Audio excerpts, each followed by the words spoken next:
So I'm going to start with a good intro, I guess. So I have, my template is my name is blank. I was diagnosed with blank when I was blank years old. That's my starting thing I have. Yeah.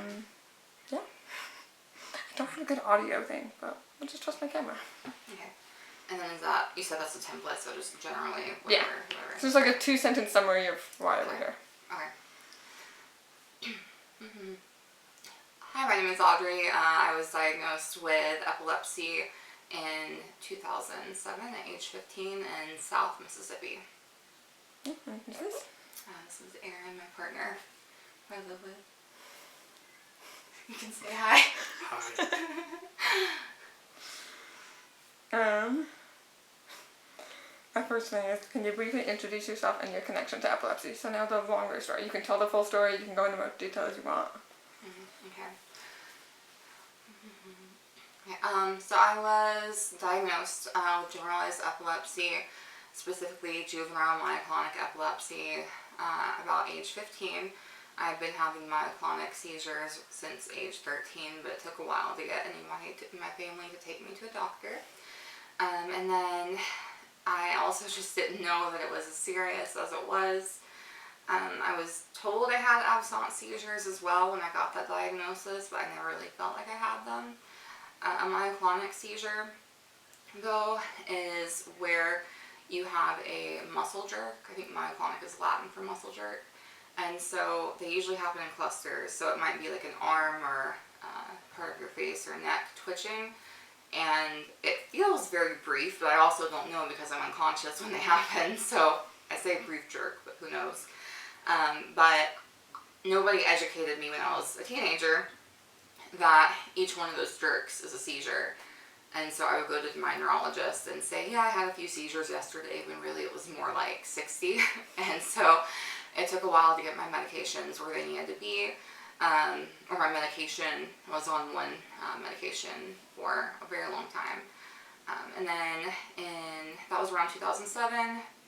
And then in 2024, after having my seizures under control for a very long time and having only had myoclonic and maybe absence seizures, which basically look like daydreaming, I randomly had a grand mal seizure in the middle of Bass Pro Shops in Colorado. And when that happened, there were no triggers. I am photosensitive, but there were no flashing lights. I had not been using drugs. I was taking my medications. I was doing everything I was supposed to do, and I just randomly had probably the worst seizure of my life. And so from there, it's gotten a lot worse. I now have what seem to be focal seizures. For me, they're focal aware, so I retain awareness, but I'll have bodily sensations, or I might smell something, or hear something, or all of the above. And those also happen in clusters for me. I feel like I have autoimmune epilepsy, but I'm still working on getting a diagnosis for that. I'm also having a lot of symptoms of an autoimmune disorder, but right now it's first quarter of 2026, and haven't gotten any answers. So my seizures have become medication resistant. Nothing's helping them, and I'm having sometimes dozens of them every day. A mixture of the focal and myoclonic, and now absence. I get vertigo, focal seizures as well now. And I've been to a lot of neurologists, and I've had lots of EEGs, MRIs, CTs, and everything. So yeah, that's where I'm at right now with epilepsy. I have absence seizures usually. Yeah. Where it's like, I tell people, I'm like, if you ask me what's wrong, I can't tell you. But if you ask me if I'm having a seizure, I can nod my head. Sometimes. Sometimes. Yeah, that's like before my grand mal, I had vertigo, cluster of absence, and then grand mal. So my friend's like, are you okay? What's happening? And I'm like, I couldn't answer her. She's like, what are you doing? I'm like, I couldn't, they were so like back to back, you know? Mm-hmm. So. How has your partner supported your epilepsy? My partner, Erin, has supported my epilepsy in a few different ways. But I have a lot of medical trauma, in part due to epilepsy-related things and being dismissed not only by society, but also by medical professionals, including neurologists and epileptologists and just any medical professional you can think of, or anybody who even works at a hospital. But I have so much medical trauma, and he has supported me through that, and he sometimes has to be my voice. He'll help me take my medications. Even something as simple as taking my medications can be triggering at times. And so, yeah, he's helped me with that. He drives me around when I'm worried about seizure activity. And yeah, he actually listens. And so he's done a good job at listening to, you know, my stories about epilepsy and the societal, see, I have brain fog and memory issues because of epilepsy. I've explained to him basically how society tends to treat people with epilepsy or seizures, because not everybody with seizures has epilepsy technically.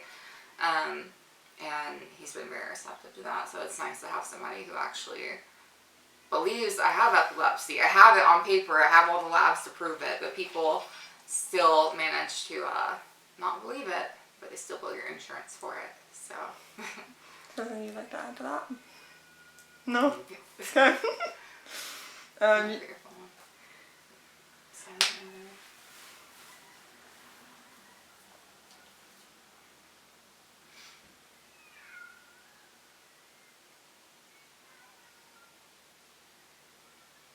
Okay, I'm going to stop and start another recording because it only lets me do 10 minutes at a time. I understand there's a lot of it that people aren't going to get or aren't going to be able to grasp their head around, but if they would only just educate themselves enough to believe us and understand a little bit about what's going on, that would help.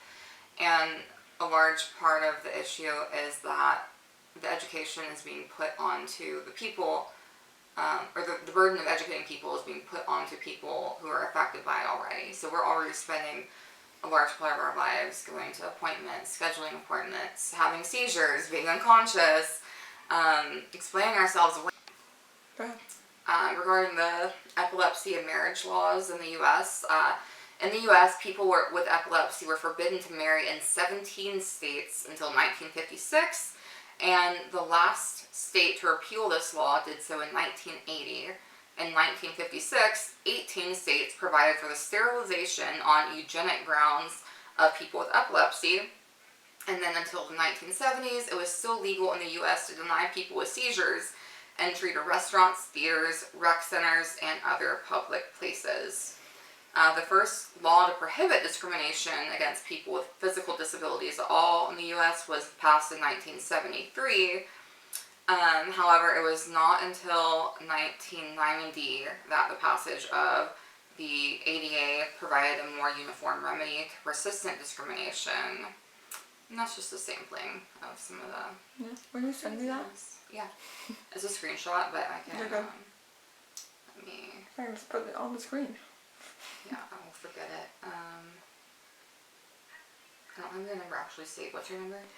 801 970 2943.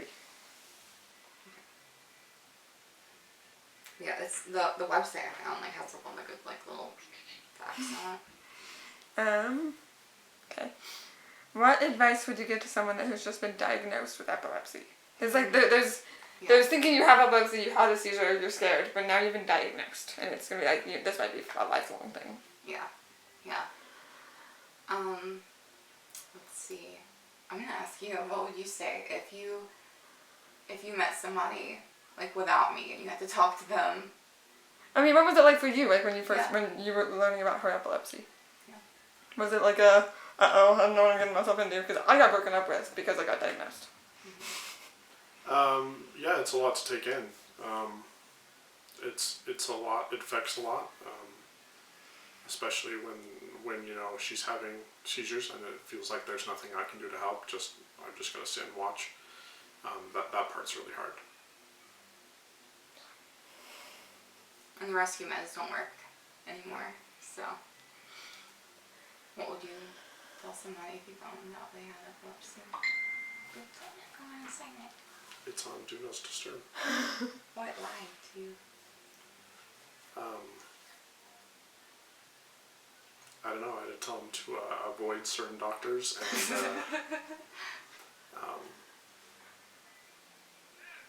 just I don't know. There's still a bunch that I don't know. I guess education there was really a big part of it for knowing what is going on.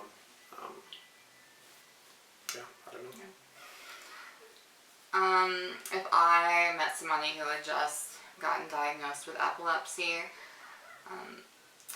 it's hard to say because when I was first diagnosed when I was 15, I don't think it really fully hit me, and I knew I had epilepsy. I knew that was a big deal, and I started paying attention to all the seizure jokes I would hear, especially in high school. So that was the first thing I started paying attention to more, and just all the casual references to seizures people made without caring how it affected you. And then it sucked, but eventually it got better.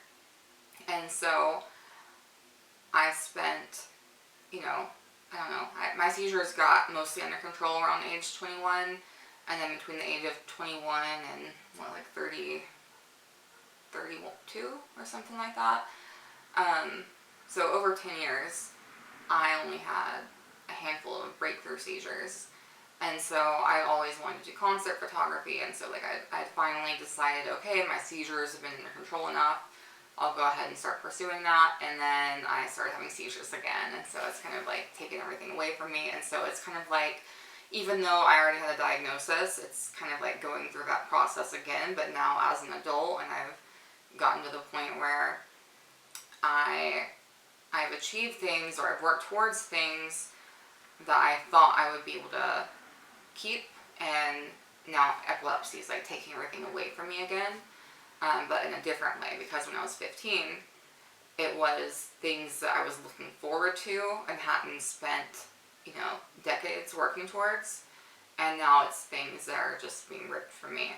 So I guess one thing is, kind of like Erin was saying, is educating yourself, but trying not to kind of pigeonhole yourself into the research because it's so exhaustive, and then there's the technology regarding epilepsy in the medical field is, a lot of it's very outdated, but then there's a lot of research and information that comes out nonstop. So even when you do learn something, or if you spend your time reading papers, there's going to be new information you're going to learn anyways.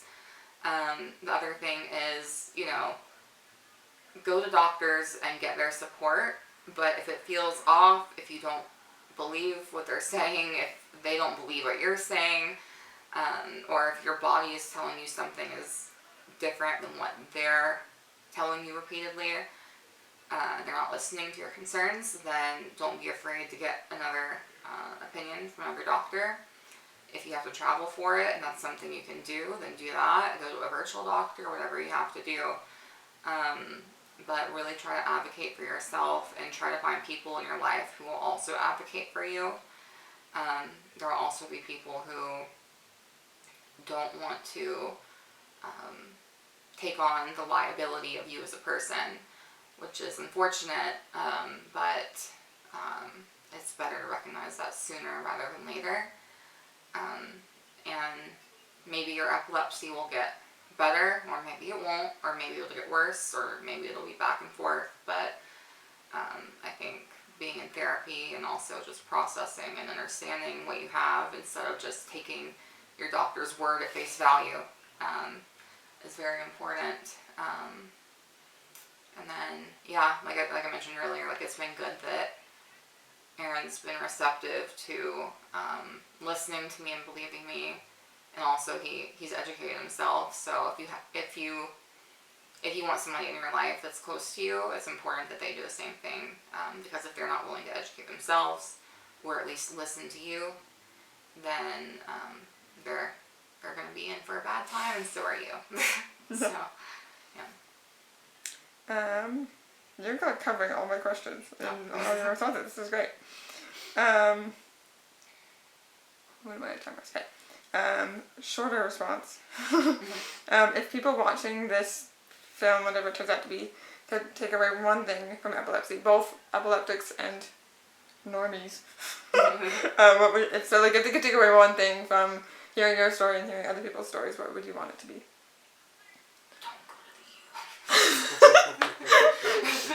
I'm trying to think of. The hard thing about the U is like they removed my brain tumor, but also my epilepsy experience hasn't been great. So like Yeah. No, it's like they've done great things for my friend, but then they've done horrible things for my friend too. I'm trying to think. hold on, I'm gonna. Yeah, I was We're just gonna read. one of the things that's crazy as far as education goes, or lack of education goes, is that whenever I was in high school as a senior, we had senior project, and so my project that I did was on education regarding seizure safety. And the part that was bad about that, and I don't think I even realized at the time, was that I was the only reason that my high school that I graduated from in 2010 ended up having any sort of education regarding what to do if somebody has a seizure, or what different seizures look like. And so I met with my neurologist at the time.